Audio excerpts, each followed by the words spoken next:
الحمد لله رب العالمين والعاقبة للمتقين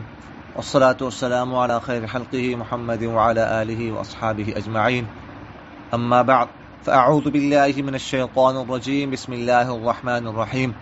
فإن تابوا وأقاموا الصلاة وآتوا الزكاة فإخوانكم في الدين ونفصل الآيات لقوم يعلمون. وعن جرير بن عبد الله رضي الله تعالى عنه قال: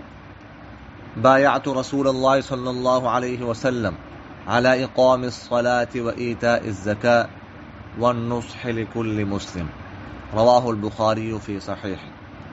وقال رسول الله صلى الله عليه وسلم: الدين النصيحة، أو كما قال عليه الصلاة والسلام: صدق الله مولانا العظيم وصدق رسوله النبي الكريم ونحن على ذلك من الشاهدين والشاكرين والحمد لله رب العالمين. عزیزان من، بزرگان محترم، آنلاین مسائل زکات کورس څلورم ورځ کې تاسو ټول حضرات ته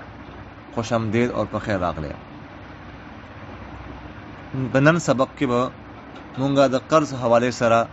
مسائل عرض کوو. چې کله انسان زکات ورکوي نو د قرض خیال ساتل دا ضروری ده. قرض به بعض اوقات پلس کوي اور بعض اوقات به مائنس کوي. قرض کله به جمع کیږي، کله به منحه کیږي، کمیږي به. یو خدا مسله تاسو ذهن کې وساتئ چې قرض ولا زکات کوم ده، دا په هغه کس باندې ده چې چا قرض ورکړی ده. قرض ورکوونکی به د زکات ادا کوي. چا باندې قرض ده، چا ته مقروض ویلی شي، هغه د قرض شرعاً ذمہ دار نه ده، هغه باندې د قرض زکات نشته. قرض زکات په قرض ورکوونکی ورکوي. اوس کله یو کس زکات ورکوي نو هغه به ګوري چې هغه باندې چا قرض شته او چا یا هغه ولا چا باندې قرض شته که نه. که چېرې چا هغه باندې قرض وي نو هغه به ماینس کېږي، هغه باندې منحه کېږي. او که چېرې هغه ولا چا باندې قرض وي نو هغه به ورکې پلس کېږي. مثلا یو سړی ده، هغه سره 5 लाख روپۍ د زکات ورکوي، 5 लाख روپۍ ورسره دي. نو 5 लाख کې دی باندې 2 लाख روپۍ قرض ده، دا به خلکو ته ورکوي. نو دی باندې اوس 5 लाख روپۍ زکات نه ده، بلکې د 3 लाख روپۍ زکات دی باندې واجب ده، دا به ورکوي. او که چېرې یو سړي سره مثلا 4 लाख روپۍ دي نقدي ورسره دي او 2 लाख په خلکو باندې دی، خلکو نه به راخلي، نو دا به اوس ورسره پلس کوي. او دا به 4 लाख نه بلکې 6 लाख روپۍ زکات ورکوي. اور دا په ذهن کې تاسو دا مسله ذهن کې واچوئ چا باندې کله زکات وي که نه، نو د زکات رقم باندې کوم چا باندې چا قرض وي، نو د قرض ولا رقم باندې کوم زکات ته دا خو چا قرض ورکړی د هغه باندې شته، دا به د زکات به ورکوي. خو دا مسله ذهن کې وساتئ چې دې ولا زکات په الې واجب کېږي، دې ادایګي به الې واجب کېږي چې کله پیسه قرض میلاو شي. مثلا چا باندې 2 लाख روپۍ چا قرض ورکړی دی بل کس ته، نو دا اوس 5 سال بعد د میلاویږي، نو دی ولا ادایګي به 5 سال بعد په دی باندې واجب وي که نه. او که چېرې بهتره دا ده چې دا هر کله ورسره ورکړي، ولې 5 سال بعد که چېرې دا زکات ورکړي نو دا به مشکله شي، لیکن ادایګي به الله واجب کېږي چې کله دې ته 5 سال بعد میلاو شي. همدارنګه کله کې پیسې ورته میلاویږي، مثلا 5 लाख چا باندې قرض ده، هر کال ورته लाख روپۍ میلاویږي، نو کومې پیسې ورته میلاویږي نو هغه حساب سره په دې باندې زکات ادایګي کوم ده دا به واجب کېږي. خدا خو هغه قرض حکم دا چې کوم قرض د میلاودو امکان وي. تاسو چاته قرض ورکړی ده، تاسو ته امکان دا قرض به میلاو شي. او که چېرې تاسو چاته قرض ورکړی ده د غم میلاودو امکان بالکل نشته، تاسو بالکل د نه بېغمه شوئ چې دا پیسې مونږ ته نه میلاویږي، نو هغه زکات واجب نه ده. او که چېرې بالفرض و محال میلاو هم شي، مثلا 10 سال امید نه خو 10 سال پس میلاو شوي، نو اکثر فقها په نزدې د 10 سالو زکات په هغه باندې نشته او دا زکات دی باندې واجب نه ده، دا به نه ورکوي. اور بله مسله دا ذهن کې وساتئ چې تاسو ته مله که څنګه عرض وکړو چې زکات به هغه کس ورکوي چې چا قرض ورکړی ده. البته که چېرې چا باندې قرضه ده، چا قرض اخیستی ده، هغه که چېرې تپوس وکړي اجازت واخلي د قرض ورکوونکي نه، نو هغه هم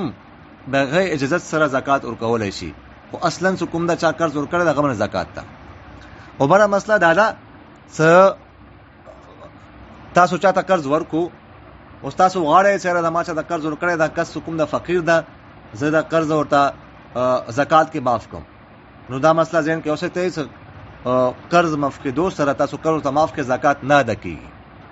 دې سره زکات نه ادا کیږي. که تاسو غواړئ چې هغه ته تاسو زکات میلاو شي، هغه فقیر ده څه په طریقې سره، نو بیا هغه دوه صورتونو تاسو ته عرض کوم. بهتر صورت یو دا ده چې تاسو هغه ته وایو چې تاسو ما ته خپله قرضه راکړئ، تاسو هغه قرض درکړي، بیا هغه نه پس تاسو هغه ته زکات پیسې ورکړئ. نو تاسو قرض هم ادا شو، تاسو ته قرض هم ادا کو، او بله خبره دا ده که هغه سره پیسې وي او تاسو ورته زکات هم ورکو، یوه خبره شوه. یا تاسو هغه ته وایئ چې یاره داسې چل وکړئ که هغه سره پیسې نه وي، تاسو هغه ته وایئ تاسو دریم کس نه قرض راوالی، دریم کس نه قرض راوالی او بیا تاسو ته د قرض ادا کړي. هغه نه پاس تاسو بیا هغه ته زکات پیسې ورکړئ، زکات ورکړئ، زکات پیسې ورته ورکړئ، او هغه بیا دریم کس نه چا نه قرض راخستی وي هغه ته به ورکړي. نو یوه خبره شوه، دا یوه خبره ده. خو قرض مفقدینو سره زکات نه ادا کیږي، دا ذهن کې دا خبره وساتئ. او بله مسله دا ده چې رهن کوم شی وي، ګروي چا سره ضمانت کې کوم شی اخی ده، مثلا چا قرض واخیستو بیا ضمانت کې چا سره سونا یا بل چاندي کې ګدوله، نو دا رهن یا ګروي کوم شی ده، دې په باره کې فقها لیکلي دي چې دې ول زکات چا باندې نه ده، نه راهن باندې ده نه مرتهن باندې ده، د زکات نشته. بله مسله دا ده ځکه تاسو ما عرض وکړو چې قرض کوم ده دا به ماینس کېږي، که شی باندې قرض وي دا به ماینس کوي چې کله زکات ورکوي. خو دا عام قرضو خبره ده. نن سبا خلک قرضې اخلي تجارت غرض دپاره، ډېرې غټې قرضې وي، کروڑونو په مالیت سره وي، اماونټ کروڑونو کې وي. نو که چېرې دا قرضه ماینس شي نو بیا خو بعض اوقات یو غټ تاجر کروڑپتی ده یا اربپتی ده، هغه بجای چې هغه زکات ورکړي هغه مستحق زکات جوړیږي. نو تجارتي څه کوم قرض ده په باره کې فقهات علما تفصیل لیکلی ده، هغه به کله مونږه ماینس کوو، کله به مونږه نه ماینس کوو، کله به پلس کوو، کله به نه کوو. نو هغه تفصیل دا ده که چې یو مثلا یو کس ته هغه چا نه تجارت غرض لپاره بینک نه یا بل چا نه 15 کروڑ یا 20 کروڑ روپۍ اخیستې دي تجارت کوي، نو دې په باره کې تفصیل دا ده که چېرې د کس د پیسو سره قابل زکات اساسه اخیستې وي،